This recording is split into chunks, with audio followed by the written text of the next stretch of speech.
વિદ્યાર્થી મિત્રો, પ્રશ્ન નંબર 2 ચેપ્ટર નંબર 2 માં ઉદાહરણ નંબર 2.4 કે આકૃતિમાં દર્શાવ્યા મુજબ હવે આપણને આ પ્રકારે આકૃતિ આપેલી છે.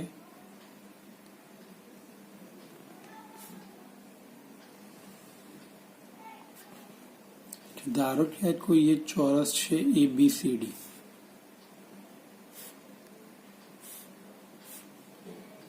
એ બિંદુ પર +q વિદ્યુતભાર છે, બી પર -q, સી પર +q અને ડી પર -q. આ ચોરસના શિરોબિંદુ પર 4 વિદ્યુતભાર ગોઠવાયેલ છે. આ ગોઠવણ મેળવવા માટે જરૂરી કાર્ય શોધો. અને બીજું કે 4 વિદ્યુતભારોને તે શિરોબિંદુ પર જકડી રાખી, એટલે કે આ દરેક શિરોબિંદુ પર જકડી રાખીને વિદ્યુતભાર Q0 ને ચોરસના કેન્દ્ર પર લાવવા માટે કરવું પડતું કાર્ય કેટલું હશે? એટલે અહીં કોઈ બીજો વિદ્યુતભાર છે Q0, તેને આ ચોરસના કેન્દ્ર E પર લાવવાનો છે. સૌ પ્રથમ તો ધારો કે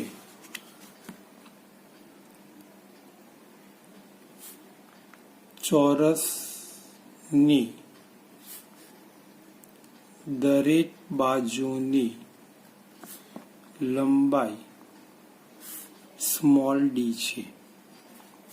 માટે AB બરાબર BC બરાબર CD બરાબર DA બરાબર D.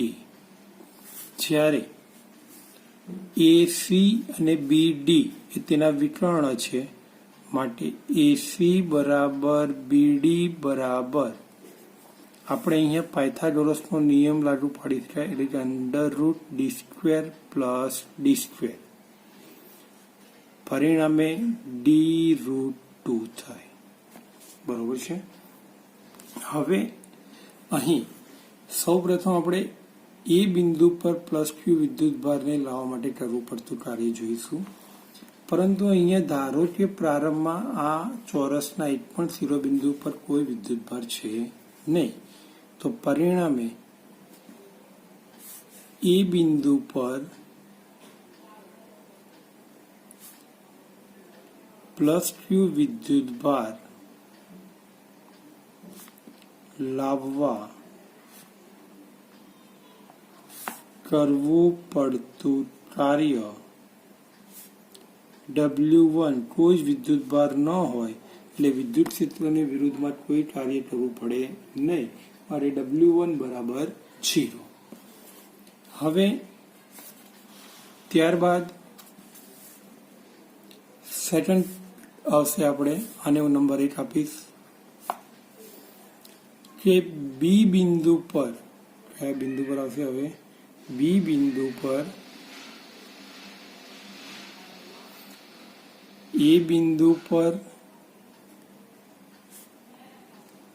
+q વિદ્યુતભાર હોય ત્યારે બી બિંદુ પર -q વિદ્યુતભાર લાવવા કરવું પડતું કાર્ય W2 બરાબર એ વિદ્યુતભાર માટે કરવું પડતું કાર્ય, એટલે કે બળ વડે થતું કાર્ય KQQ ભાગ્યા AB. AB બરાબર આપણે જાણીએ છીએ D. નંબર 2. ત્યારબાદ ત્રીજું, A પર +q, B પર -q વિદ્યુતભાર હોય ત્યારે C બિંદુ પર +q વિદ્યુતભાર લાવવા કરવું પડતું કાર્ય જેને આપણે કહીશું W3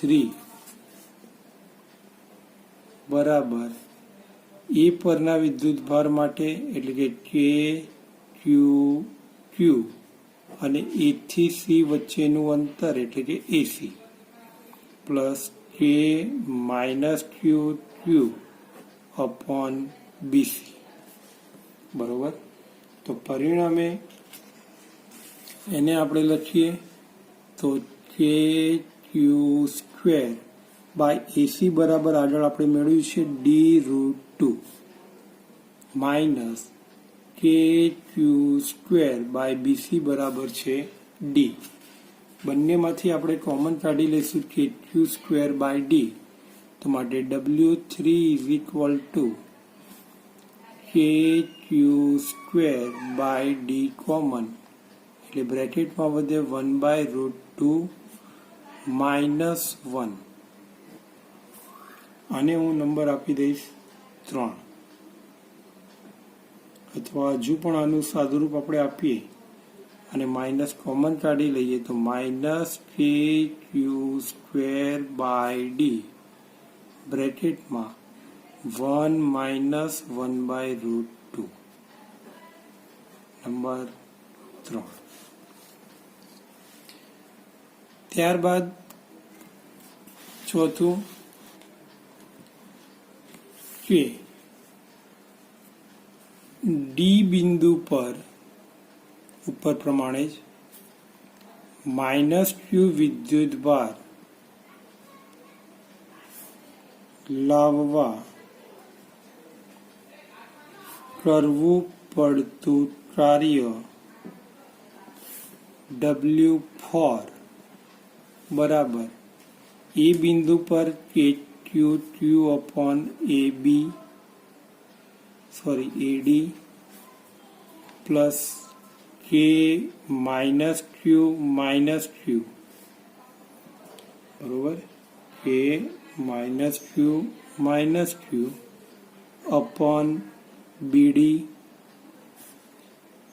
પ્લસ કે ક્યુ બાય CD બધી કિંમત મૂકી આપણે તો minus K Q square by AD मतलब કે ડી માઇનસ માઇનસ પ્લસ કે ક્યુ સ્ક્વેર બાય બીડી એટલે કે D√2 minus K Q square by CD એટલે કે ડી બરોબર. હવે આને હું આપીશ નંબર 4. તો કુલ કાર્ય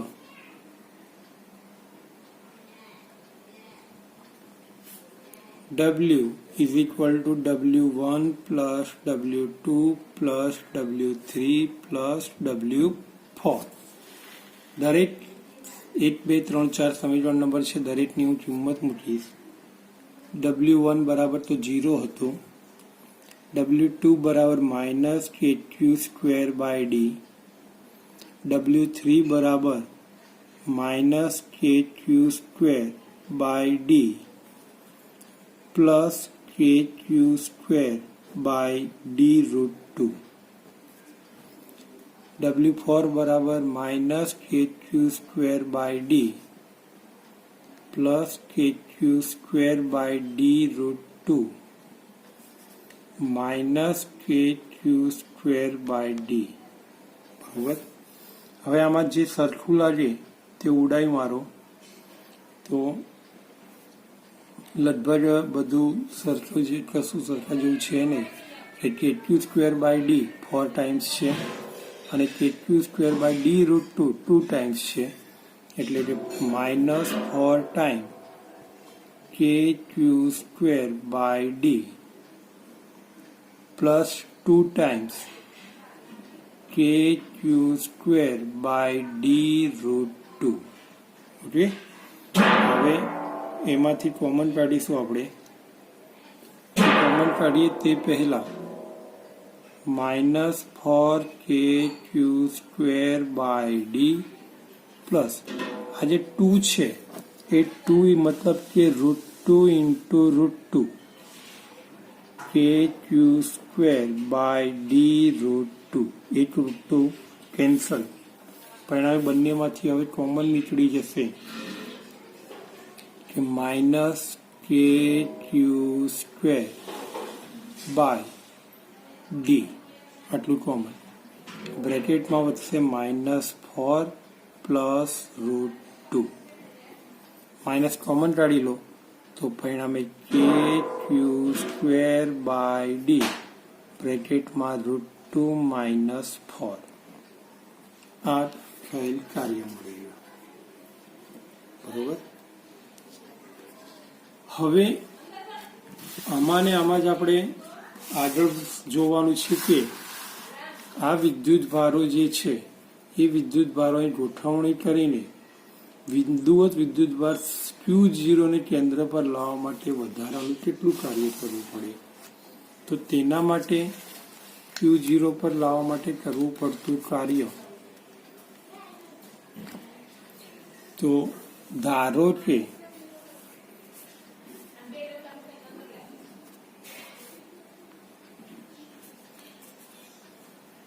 ઈ બિંદુ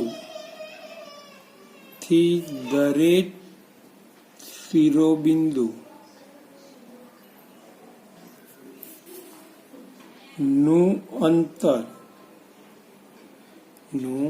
અંતર R હોય તો R બરાબર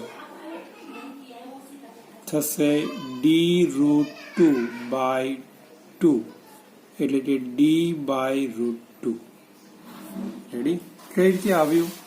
તો આ આખું જ અંતર BD આપણે તમને ખ્યાલ છે કહેતા હતા D√2, તો અહીંયાથી આ અડધું અંતર એટલે કે આખાનું અડધું એટલે બાય 2 કરી દેવાના. અહીંયા આપણે એને ભાગ્યા 2 કર્યા D/√2. બરોબર છે? તો પરિણામે ઈ બિંદુ પાસે વિદ્યુત સ્થિતિમાન V બરાબર KQ/R, એટલે KQ by D/√2 minus KQ by D/√2 plus KQ by D/√2 minus KQ by D/√2. સરખું ઉડી ગયા એટલે ટોટલ વિદ્યુત સ્થિતિમાન શું થઈ ગયું? 0. તો માટે કરવું પડતું કાર્ય W બરાબર Q0 ઇન્ટુ V, તો W બરાબર શું આવશે? 0. આથી આપણે લખી શકીએ કે કોઈ પણ વિદ્યુત ભારને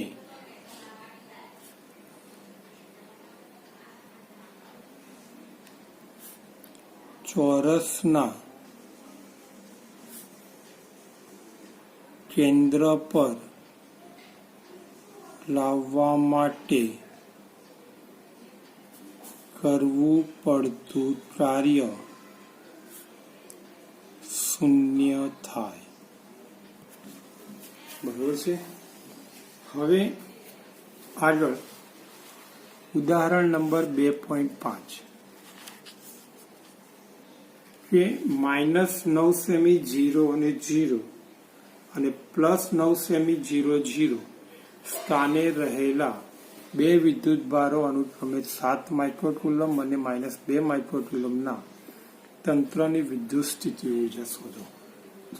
બે વિદ્યુત ભારો છે, બંને વિદ્યુત ભારો ના યામ આપણને આપવામાં આવેલા છે, જેની અંદર R1 બરાબર આપેલા છે આપણને -900, R2 બરાબર આપવામાં આવેલા છે +900. તો માટે R બરાબર થઈ જશે √R1, R બરાબર થઈ જશે R2 - R1, પરિણામે 900 માઇનસ -900 માઇનસ પ્લસ, તો પરિણામે ટોટલ આવશે 18 સેન્ટીમીટર.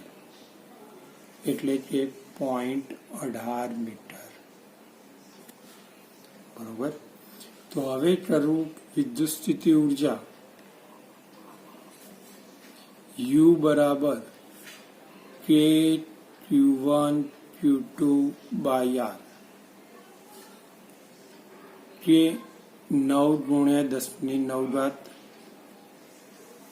Q1 આપણને આપવામાં આવે છે 7 ગુણ્યા 10⁻⁶, Q2 છે -2 ગુણ્યા 10⁻⁶, અને R બરાબર છે 18 ગુણ્યા 10⁻², સેન્ટીમીટર ને મીટરમાં ફેરવી દઈશું. તો U બરાબર 7 દુ 14, બરોબર, અથવા 9 સિત્તા 63 ને 2, 163 ગુણ્યા 2, 126,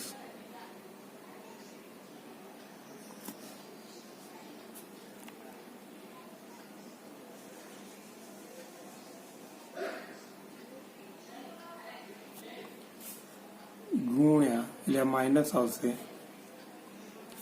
ઉપર 10ની ઘાત કરીએ આપણે, 6 ને 6 12, 12 માંથી 9 ગયા એટલે કે 3, છેદમાં 18 ગુણ્યા 10⁻², અને ગુણાકાર કરશો એટલે જવાબ આવશે -0.7 જૂલ. બરોબર. આ જે મળી ગયું તે આપણે સ્થિતિ ઉર્જા મળી ગઈ. એમાં બી હવે આપણને આપવામાં આવ્યું છે કે આ બે વિદ્યુત ભારોને એકબીજાથી અનંત અંતર સુધી જુદા પાડવા માટે કેટલું કાર્ય જરૂરી છે. તો અનંત અંતર સુધી તેમને જુદા પાડવા માટે કરવું પડતું કાર્ય શોધવાનું છે. માટે W બરાબર U2 માઇનસ U1, બીજામાંથી પહેલાની ઉર્જા બાદ કરવાની. અનંત અંતરે તો ઉર્જા આપણે હંમેશા 0 લઈએ છીએ, અને U1 બરાબર U, એટલે W બરાબર માઇનસ U, ઉપર આપણે એમાં શોધીએ કિંમત મૂકી દઈએ તો 0.7 જૂલ. બરોબર. હવે ત્રીજું,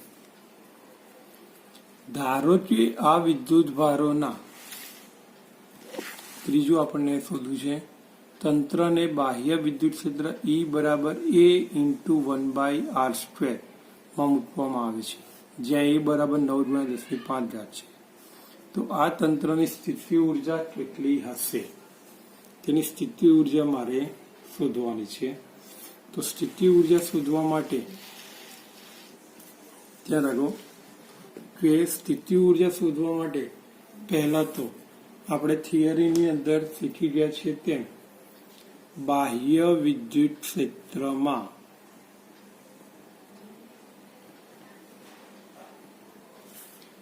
બે વિદ્યુત ભારની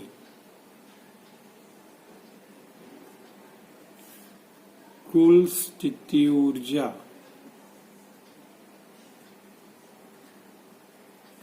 U બરાબર Q1 VR1 plus Q2 VR2 plus KQ1 Q2 by R12.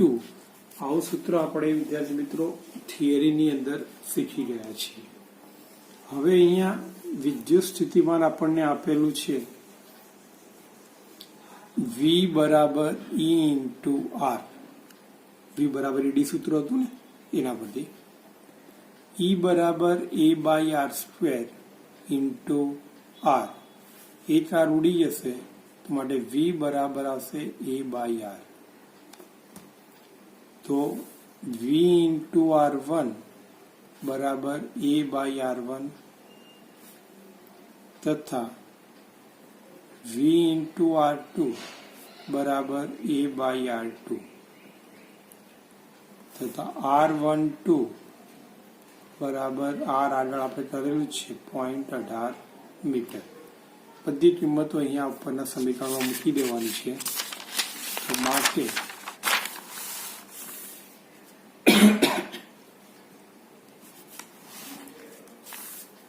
U બરાબર 9 ગુણ્યા 10⁹ સોરી u બરાબર આવશે Q1 બરાબર વિદ્યુતભાર છે 7 માઇક્રોકુલમ એટલે 7 ગુણ્યા 10⁻6 VR1 એટલે કે A/R1 પ્લસ 2 ગુણ્યા 10⁻6 ગુણ્યા A/R2 પ્લસ k ની કિંમત 9 ગુણ્યા 10⁹ Q1 7 ગુણ્યા 10⁻6 માઇનસ 2 ગુણ્યા 10⁻6 અને R12 બરાબર R બરાબર પોઈન્ટ કેટલા મળે છે આપણને 18 આગળ મળેલા છે તે તો પરિણામે એ બધી જ કિંમતો અહીંયા મૂકવામાં આવે છે તો ધ્યાન રાખો u બરાબર Q1 7 ગુણ્યા 10⁻6